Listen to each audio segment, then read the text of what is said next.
சர்வம் சிவமயம்னு சொல்றோம். சுவாமி இல்லாத இடமே கிடையாது. ஆனாலுமே நிறைய பேர் நம்மளுக்கு ஏதோ ஒரு குறிப்பிட்ட கோவில்ல இருக்கிற இறைவன் மேல ஒரு ஈர்ப்பு இருக்கும். அந்த கோவில் அந்த சுவாமி மேல வர அந்த பக்தியும் காதலும் வேற எங்கேயுமே வராது. அதே மாதிரிதான் மன்னன் முழுதும் கண்ட ராமபாண்டியனுக்கு நெல்லையப்பர் மேல தீராத பக்தியும் காதலும் இருந்தது. எந்த அளவுக்குன்னா தினமும் போய் அவர் நெல்லையப்பரை தரிசனம் பண்ணிட்டு தான் உணவே எடுத்துப்பார். போய் தரிசனம் பண்ண முடியல அப்படின்னா அந்த நாட்கள்ல விரதமாவே இருப்பார்.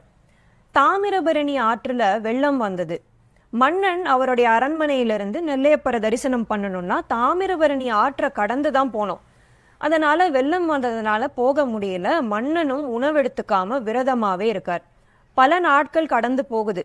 சுவாமி கருணாமூர்த்தி இல்லையா, பக்தன் சாப்பிடாம விரதமா இருக்கானே அப்படிங்கிறதுக்காக மன்னனுக்கு காட்சியளித்து அரண்மனைக்கு அருகிலேயே ஒரு திருக்கோவில்ல தான் எழுந்தருளி வர முடியாத நாட்கள்ல நீ இங்க வந்து என்ன தரிசனம் பண்ணு அப்படின்னு இறைவன் அருளினார்.